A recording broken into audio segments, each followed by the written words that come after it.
বিসমিল্লাহির রহমানির রহিম।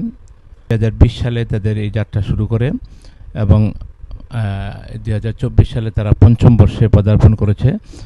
তাদেরকে স্বাগত জানাই এবং আপনারা হবিগঞ্জবাসী জেনে খুশি হবেন যে তারা আমাদের হবিগঞ্জ সরকারি উচ্চ বিদ্যালয়ের ঐতিহ্যবাহী প্রতিষ্ঠানেরই প্রাক্তন কিছু ছাত্র।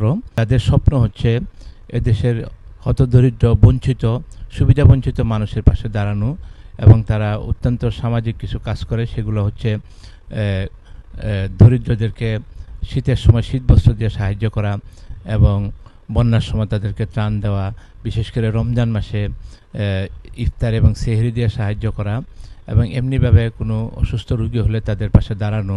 এই কাজগুলো তারা স্বপ্ন সোসাইটি অত্যন্ত সুন্দরভাবে সুচারুরূপে সম্পন্ন করে যাচ্ছে। যেহেতু তারা তরুণ এবং শিক্ষার্থী, তাদের মন অনেক সুন্দর, কাজে আমি অনুরোধ করব সুপ্রিয় হবিগঞ্জবাসী এই তরুণ শিক্ষার্থীদের পাশে দাঁড়িয়ে তাদেরকে সহযোগিতার হাত বাড়িয়ে দেওয়ার জন্য, কারণ তারা যে কাজটুকু করছেন এটা অত্যন্ত সুন্দর এবং সমাজের জন্য উপকারী। বিশেষ করে যে দরিদ্র এবং সুবিধাবঞ্চিত মানুষগুলো যে একটু আশ্রয়ের জায়গা পায় স্বপ্ন সোসাইটির কাছে, এটা আমার কাছে খুব ভালো লাগছে। তো আমি তাদের উত্তরোত্তর ভবিষ্যৎ ভালো উজ্জ্বল ভবিষ্যৎ কামনা করি এবং আমাদের পক্ষ থেকে যতটুকু সহযোগিতা তারা চায় আমরা সচেষ্ট থাকব তাদেরকে সহযোগিতা করার জন্য। নবীজি হাদিস শরীফে বলেছেন যে তুমি যদি অপরের দুঃসময়ে তার পাশে দাঁড়াও তাহলে তোমার দুঃসময়ে স্বয়ং আল্লাহ পাক তোমার পাশে দাঁড়াবে।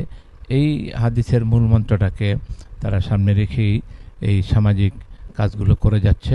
তা আশা করি তারা সফল হবে এবং তারা এইভাবে খুঁজে খুঁজে সমাজের দরিদ্র এবং বঞ্চিত লোকগুলোকে সমাজের মূল স্রোত দ্বারা নিয়ে আসতে পারবে, এই আশা কামনা করি এবং তাদের ভবিষ্যৎ কামনা করে আমি সকলের কাছে তাদের জন্য শুভকামনা এবং সকলকে তাদের জন্য সহযোগিতার হাত বাড়িয়ে দেওয়ার জন্য অনুরোধ করছি।